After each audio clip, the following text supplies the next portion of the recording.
Orang tua saya Pak Ustadz umurnya 70 tahun, nggak bisa puasa. Terus dia qadha atau fidyah? Wa 'alal ladzina yutiqunahu fidyatun ta'amu miskin. Orang tua renta yang nggak sanggup puasa, dia bukan qadha tapi bayar fidyah. Bagaimana dengan orang yang sakit akut, mah akut, kemana-mana bawa tas laptop tapi isinya roti gabin, kalau terlambat sedikit sakit, mah akut. Biasanya yang kena penyakit mah ini orang yang sudah punya istri, mah, maka dia bayar fidyah. Tapi kalau sakitnya cuman di Ramadan aja, di Syawal nanti sehat, fa'iddatum min ayyamin ukhar, ganti di hari yang lain. Dah, yang tua renta bayar fidyah, yang sakit akut bayar fidyah, yang sakitnya cuma di Ramadan diganti di hari yang lain. Yang musafir, faman kana minkum maridan aw ala safarin, siapa yang musafir jaraknya bisa qasar salat 89 km, kira-kira dari Bandung ke Pekanbaru Riau bisa nggak ya?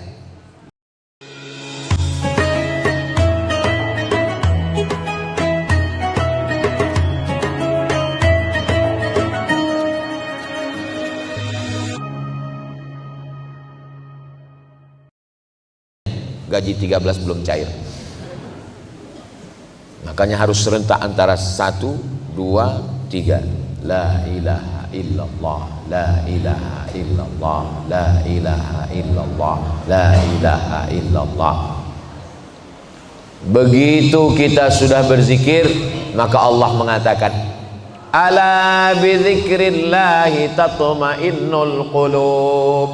Dengan berzikir mengingat Allah, maka hati akan menjadi tenang. Hati yang tenang itu disebut dengan mutmainnah. Ya ayyatuhan nafsul mutmainnah. Wahai jiwa yang tenang, wahai hati yang tenang, irji'i ila rabbiki radiyatan mardiyah. Kembalilah engkau kepada Allah. Allah ridha kepadamu dan kau pun ridha kepada Allah. Fadkhuli fi ibadi, masuklah ke dalam golongan hamba-hambaku. Wadkhuli jannati, masuklah ke dalam surga. Orang yang masuk surga itu yang hatinya bersih. Yauma la yanfa'u malu wala banun, hari itu tidak ada gunanya harta, tidak ada gunanya anak, illa man atallaha biqalbin salim, kecuali orang yang datang ke menghadap Allah dengan hati yang bersih. Membersihkan hati. Penyakit hati itu banyak Pak Ustaz, banyak. Ada hasad, ada syirik, ada nifak, ada banyak. Tapi yang kita bahas ini penyakit yang paling kronis aja. Kalau diibaratkan penyakit badan, ini yang sedang kita bahas ini penyakit jantung koroner. Adapun penyakit kadas kurap nggak usah kita bahas. Karena biasanya orang mati itu karena penyakit jantung. Bapak Anu yang dulu waktu saya datang ke masjid ini ceramah beliau ada mana? Tiba-tiba meninggal Pak Ustadz. Kenapa? Karena serangan jantung. Dua serangan itu yang mematikan. Pertama serangan jantung, kedua serangan Israel. Belum pernah saya dengar cerita jamaah kita kemana? Mohon maaf Pak Ustadz, dia meninggal kena kurap.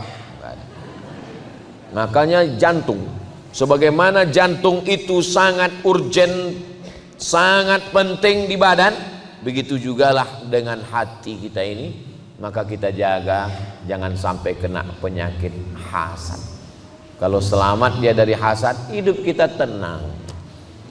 Ini hari Ahad walimah pesta. Pulang dari acara walimah sampai rumah, tiba-tiba ibu merasa jantungnya detaknya nggak normal. Kalau jantung yang normal itu detaknya, tapi kalau nggak normal, karena bapak sayang sama ibu, Akhirnya dipanggil dokter dari puskesmas, membawa balon berwarna hitam.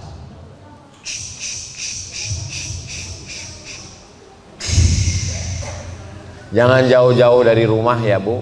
Kenapa? Ini tensinya 180/150. Jangan jauh-jauh. Kenapa jangan jauh-jauh? Susah ngurus jenazahnya. Tadi ada makan daging kambing? Enggak ada. Makan soto kambing? Enggak ada. Makan sate kambing? Enggak ada. Makan gulai kambing? Enggak ada. Ternyata bukan salah kamu.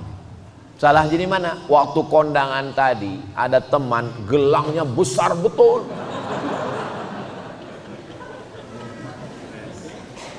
Makanya ibu kalau punya gelang yang besar simpan di dalam. Ini kadang ditunjukkan jam berapa ya? Pulang kita Pak. Enggak semua orang di sekitar kita itu hatinya bersih. Iya kalau dia kaget ninggal. Kalau dia kedukun, ini santetnya kita. Dari hasad muncul hasud, dari hasad muncul santet, dari hasad muncul ain, dari hasad muncul KPK. Sakit hati, ngadu ke KPK, ngadu ke BPK, ngadu ke Inspektorat Jenderal, ngadu ke polisi, ngadu ke Propam. Kemana-mana itu perginya. Cinta ditolak, dukun. Banyak juga yang pernah ke dukun itu. Jadi kuncinya dunia ini kalau mau aman, bersihkan hati dari hasad. Insya Allah kita semua ini menyambut bulan suci Ramadan ini, pakaian udah bersih, lantai karpet masjid sudah bersih, lingkungan sudah bersih, tapi yang paling penting adalah hati. Tapi jangan dibalik, jangan dibalik, jangan sampai besok pagi bapak masuk kantor nggak mandi, sampai di kantor, sampai di ruko, sampai tempat kerja ditanya, itu tai matamu sebesar bakso. Kamu nggak mandi? Allah hanya melihat hati kita. Innallaha la yanzuru ila ajsamikum. Allah tidak melihat badan kamu. Wala ila suwarikum. Allah tidak melihat rupa kamu. Walakin yanzuru ila qulubikum. Yang dilihat Allah adalah hati kamu. Allah melihat hati. Seandainya yang dilihat Allah itu wajah, dan yang masuk surga itu cuma yang putih, berapa lama kita mesti minum skincare? Seandainya masuk surga itu karena wajah, dan yang masuk surga itu cuma yang mancung, kita urutan yang keberapa? Eropa, Australia, Arab, habis itu barulah kita Arab maklum, Arab cemas. Tapi karena yang dipandang itu bukan hidung, bukan kulit, tapi yang dipandang adalah hati. Kita tinggal bersihkan saja hati. Makanya selesai bersih wajah, bersih tangan, bersih kepala, bersih telinga, bersih kaki, terakhir bersihkan hati. Asyhadu an la ilaha illallah syarikalah wa asyhadu anna muhammadan abduhu wa rasuluh. Allahumma ja'alni minat tawwabin wa ja'alni minal mutatahhirin. Waj'alni min ibadikas sholihin. Subhanallah walhamdulillah wa la ilaha illallah wallahu akbar wa la haula wa la quwwata illa billahil aliyyil azim. Bersama Muhammad. Tadi saya mulai jam 1.15, sekarang sudah jam 2 kurang. Jadi Ustadz Somad ceramahnya 40 menit, sisanya jawab pertanyaan berikut. Jangan kemana-mana. Bagaimana jika kita terutama ibu-ibu punya utang puasa dan belum menggantinya pada saat bulan Ramadan berikutnya telah tiba? Masih ada kesempatan mengganti 6 hari lagi. Senin, Selasa, Rabu, Kamis, Jumat. 5 hari lagi masih sempat. Ibu kemarin tinggalnya berapa hari? 7 hari. Bapak berapa hari? 17 hari. Masih ada kesempatan menggantinya 5 hari lagi. Niatnya besok saya niat puasa qadha lillahi ta'ala. Qadha bukan kodok. Qadha mengganti. Siapa yang puasa qadha besok dapat 3. 1, qadhanya lunas. 2, dapat pahala puasa sunat Senin. 3, dapat pahala puasa sunat Sya'ban. Tapi katanya kalau udah lewat nisfu Sya'ban nggak boleh puasa lagi Pak Ustadz. Hadisnya sahih, idzan tasafa Sya'ban fala tasumu. Kalau sudah lewat nisfu Sya'ban nggak boleh puasa lagi. Bagi yang nggak biasa puasa sunat nggak boleh. Tiba-tiba besok puasa sunat. Mama nggak masak hari ini, kita puasa sunat Pak. Tapi kita sebelumnya nggak pernah puasa. Ya kita hijrah habis ceramah Ustaz Somad kemarin. Nggak boleh, karena sebelumnya nggak terbiasa puasa sunat. Tapi bagi yang terbiasa boleh. Dan yang boleh adalah puasa ganti. Nah, yang bisa digantikan cuma 5 Pak Ustadz. Senin, Selasa, Rabu, Kamis, Jumat. Sementara utang saya 7. Ada 2 hari lagi yang belum. Ramadan tahun lalu belum dibayar sampai Ramadan sekarang. Kalau lewat Ramadan ini berarti dia kena denda qadha 2 hari plus fidyah. Qadha 2 hari bayar utang, fidyahnya karena lalai dalam setahun ini nggak mengganti, maka dia kena denda bayar fidyah. Fidyahnya sehari berapa Pak Ustadz? 3 kali makan. Makan pagi, makan siang, makan malam, menurut standar lontong internasional. Ya beda dong harga lontong di Riau dengan di Bandung. Pakai standar yang dibuat Basnas. Basnas DKI menetapkan 1 hari fidyah 60.000. Makan pagi, makan siang, makan malam. Jadi habis Ramadan, utang 2 hari kemarin, bayar 2 hari plus bayar fidyah. Fidyah 2 hari sama dengan 120.000. Bayarnya ke siapa? Fidyatun ta'amu miskin. Fakir apa miskin? Miskin. Apa beda fakir sama miskin? Orang tua renta, hidup sebatang kara, istri anak enggak ada kerja. Fakir. Buruh cuci, setrika, mohon maaf, pendapatan sebulan 1 juta, kebutuhan hidup 2 juta, dapatnya 1, itu namanya nggak ada income sama sekali, fakir. Ada income tapi nggak cukup, miskin. Income-nya banyak tapi nggak pernah merasa cukup, koruptor. Orang tua saya Pak Ustadz umurnya 70 tahun, nggak bisa puasa. Terus dia qadha atau fidyah. Wa 'alal ladzina yutiqunahu fidyatun ta'amu miskin. Orang tua renta yang nggak sanggup puasa, dia bukan qadha tapi bayar fidyah. Bagaimana dengan orang yang sakit akut, mah akut, kemana-mana bawa tas laptop tapi isinya roti gabin?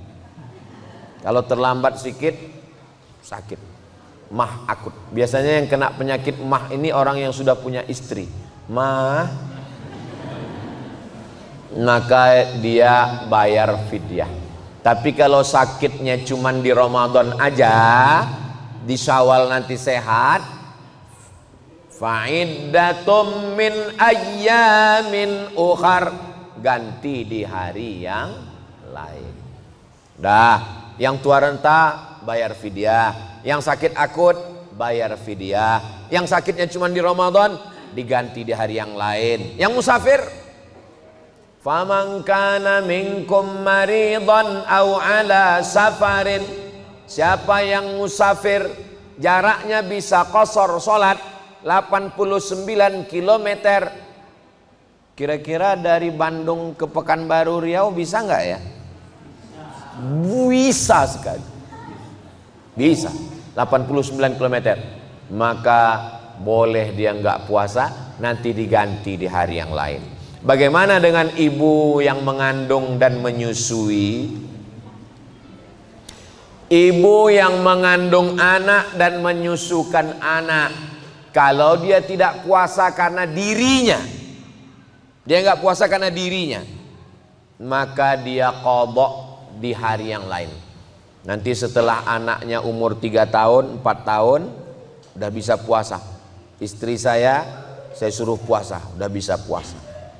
Tahun pertama mengandung, tahun kedua menyusukan anak, tahun ketiga menyusukan anak, tahun keempat adiknya muncul. Anak ibu berapa? 12 Pak Ustaz. Nanti besarkan, catat aja dulu utang, catat. Nanti setelah anak umur 5 tahun sudah bisa ganti. Itu kelihatannya aja banyak kelihatannya. Kalau dilaksanakan tertib dikit.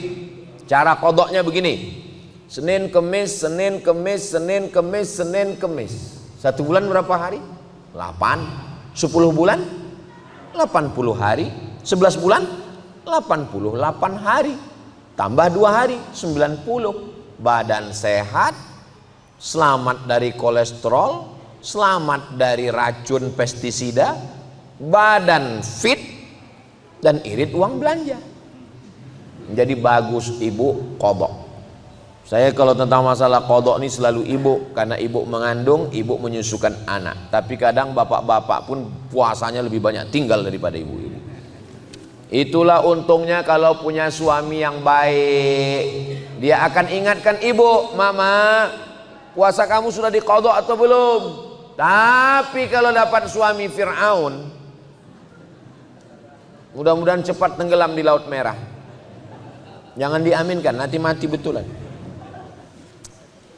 Bapak, adik-adik, laki-laki, kalian nanti punya istri perempuan, maka kalian suruh dia mengqadha puasa. Jangan sampai kalian marah kalau istrimu puasa. Apa ini puasa? Apa ini puasa? Istrinya nggak berani ngelawan. Kalau istrinya berani ngelawan, aku ini puasa karena menghamilkan anakmu. Coba kau letakkan di tabung 3 kilo.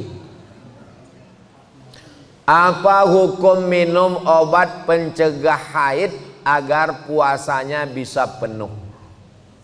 Pil pencegah haid hanya difatwakan ulama untuk pergi haji dan umroh. Nunggu haji 30 tahun, sampai di Makkah mau tawaf nggak bisa, maka daruratnya tingkat tinggi. Dia pergi ke dokter, dokter kasih obat pencegah haid, supaya ketika sampai di Makkah dia bisa tawaf, habis tawaf sa'i, habis itu tahallul. Tanggal 8 pergi ke Mina, tanggal 9 ke Arafah, tanggal 10 ke Musdalifah ke Mina, melontar jumrah ula wusta Aqabah, kembali tanggal 12 ke Makkah tawaf ifadah, sa'i tahallul, selesai. Karena nunggunya 30 tahun.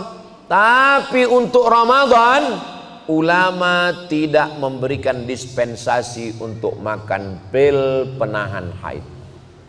Begitu kata guru-guru kami di Mesir, karena daruratnya tidak tingkat tinggi. Jadi biarkan saja normal, maaf, darah kotornya biarkan keluar, nanti habis Ramadan diganti. Enggak banyak, cuman 7 hari.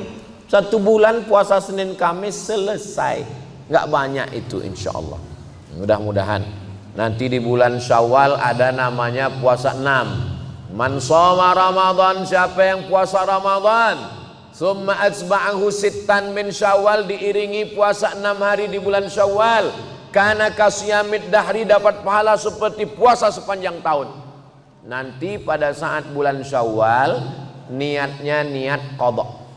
Kata Imam Zakaria Al-Ansari dari kalangan mazhab Syafi'i. Nanti Bapak Ibu panjang umur, sehat badan, ziarah ke makam Imam Syafi'i di Kairo, Mesir. Amin.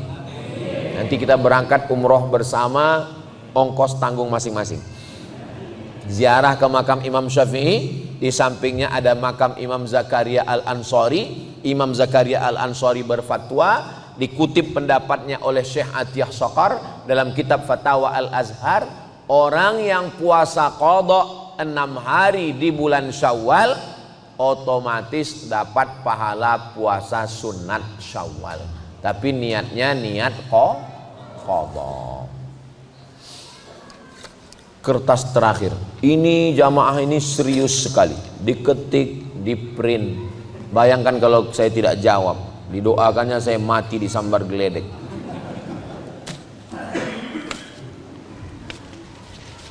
Setiap sore hari bulan Ramadan biasanya ibu-ibu masak untuk keperluan buka puasa. Sebagian ibu-ibu masak, sebagiannya ada yang pakai jurus touch screen, Grab. Terkadang kita ragu apakah masakan tersebut bumbunya sudah sesuai takaran atau belum. Batalkah puasa kita jika mencicipi makanan? Di ujung lidah ini ada sensor alat lidah. Jadi ketika kita letakkan terasa dia asam, asin, pedas. Setelah itu dia dimuntahkan lagi, nggak sampai ke dalam. Maka menurut ulama boleh, tapi saya tidak mengamalkan karena saya takut masuk dia ke dalam. Da'ma yaribuka ila ma la yaribuka. Tinggalkan sesuatu yang meragukanmu kepada sesuatu yang tidak meragukanmu. Kalau membuat kita was-was, ragu. Ustaz Somad, kalau nyicip itu batal nggak? Saya bilang enggak, kalau hanya sekedar cicip di ujung lidah. Tapi saya nyicipnya 3 mangkok Pak Ustaz. Itu bukan nyicip. Nah, jadi hukum asalnya tidak batal puasa karena dia tidak masuk ke dalam, hanya sekedar cicip. Habis itu dia ludahkan, habis itu dia kumur-kumur. Kalau kumur-kumurnya pakai teh es Pak Ustaz, hukum asalnya tidak batal cicip itu. Tapi saya selalu dalam masalah hukum saya ketat. Kenapa? Karena khawatir takut tertelan sedikit, atau kita tidak menelan tapi setan mengatakan kamu sudah nelan, kamu sudah nelan, kamu sudah nelan. Akhirnya kita ragu. Maka dalam hadis dikatakan da'ma yaribuka, tinggalkan sesuatu yang meragukanmu, ila ma la yaribuka, untuk sesuatu yang tidak meragukanmu. Nah, jadi ibu pakai jurus agak-agak kira-kira